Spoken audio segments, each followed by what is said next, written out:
The crush of crowds, sweaty dancing.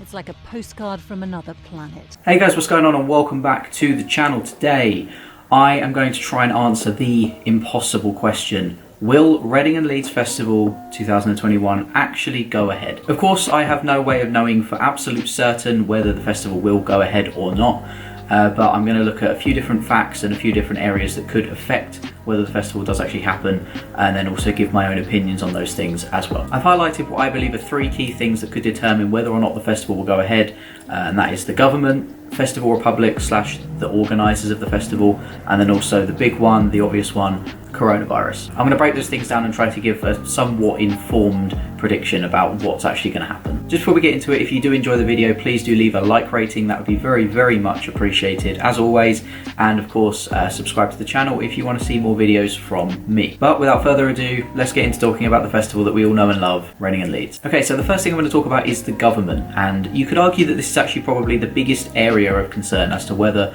the festival will go ahead or not, purely because even if the organisers say yes, let's do it, and if coronavirus numbers and stuff are good, the government could still turn around and say no festivals or anything this summer. However, I can only talk about what we do know right now, and that is that the government have said that all limits on social contact and all kinds of lockdown will be ending on June 21st, which means that there's no 2-metre rule, there's no maximum of groups of 6, and saying that you can't associate with people inside. This means that without really saying it specifically, the government are actually willing to let festivals go ahead this summer. Of course, what the government say does depend on how well the UK deals with the easing of the lockdown restrictions. So if we find ourselves in the middle of July and coronavirus cases are back up again, we're definitely not going to be allowed to have Reading Festival. The only slight issue in this area doesn't actually come from the government, it actually comes from the local Reading Council, who back in early March basically said that nothing had been agreed in terms of letting the festival go ahead. Of course, that may have changed since then, but I haven't seen anything official in terms of what the council have said about the festival, so that's kind of the latest that we have to go on. But I do have a degree of confidence that that won't be an issue, seeing as the festival's already been highly promoted, and on their social medias and stuff they've said that it's going to go ahead. So that to me says that they must have some kind of plan or some kind of ambition that whatever needs to be sorted with the council will be done in time for the festival. Overall, the government and the legal side of things are looking good so far, but unfortunately it does depend on the absolute unknown, which is coronavirus, and we'll speak a little bit about that later on in the video. Okay, so the next point is about the organisers, so the people that are actually going to be putting this festival on, aka Melvin Ben and Festival Republic. It's obviously no secret that they do believe that the festival will go ahead, hence that they've encouraged ticket sales, and they promoted the hell out of it on social media in the past couple of months. Melvin Ben, who, if you don't know who he is, he's basically one of the main guys involved with the organising of the festival. He even went on to ITV News and basically said that he was confident that the festival was going to go ahead. 2 months after the 21st of June, I have to have some confidence. I have to give young people in this country some confidence that they're going to be able to come out and enjoy themselves in the way they used to. And I don't think that's unreasonable.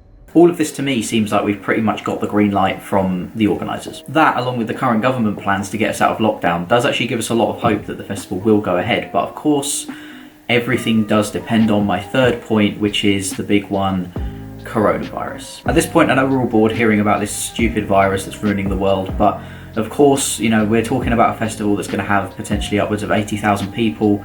It's going to play a big factor into whether or not it does actually happen. I should stress, by the way, I am no expert on the science and the numbers behind coronavirus, so what I'm about to say is literally just me doing a tiny bit of research on Google, but the latest stats do show that the number of new cases daily is similar at the moment to what it was around June, July, August last year, which, if you remember, is when we started to come out of the lockdown, and things like pubs and restaurants were able to open again, and we were at somewhat normality. Of course, the key time to look at the new case statistics and stuff like that is going to be in around July time, when everything is completely back open, and if cases are still at a similar level to what they are now, then I think coronavirus will hopefully be in a position where it will allow the government and Festival Republic to say that the festival can officially go ahead. The government have also said that they're hoping that all adults above the age of 18 will be offered the vaccine by July, which of course is in good time for the festival itself. One thing of course to consider though is the audience of Reading Festival, which is people typically between the ages of maybe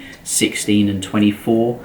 So potentially not everyone at the festival would have been offered a vaccine. But I think it's fair to say that at least a large majority would have been offered it. I imagine regardless of what the coronavirus situation is at the time and what the government advice is, there'll probably still be some COVID secure measures at both the Reading and Leeds sites. I imagine they won't go as far as making people wear masks in the arena and stuff like that, because firstly, hopefully we shouldn't need to, and secondly, no one will do it anyway. But I imagine that as it's the first big festival back, there's a good chance that they might make people take COVID tests before going in, as well as trying to encourage things like sanitisation and so on. It does also give me hope that for the first time ever, the toilets in the campsites may actually be relatively clean.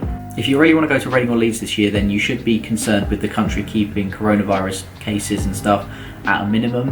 And really the best way that you can personally help do that is to make sure that you follow the current restrictions and don't do anything silly in the next few months. And then hopefully, just maybe, we may actually get Reading and Leeds Festival this year. But yeah, that's it really. I mean, I'm quite optimistic that the festival will go ahead this summer, but of course, as I've said multiple times in this video, it does depend on things that are largely out of our control and how well ultimately the UK deals with the lifting of the lockdown restrictions. Hopefully this video has been at least a little bit helpful to you, and if it has, please do give it a like rating down below. That would be absolutely amazing. And of course, subscribe to the channel if you want to see more videos from me. But yeah, until the next one, thank you so much for watching, and I will see you next time.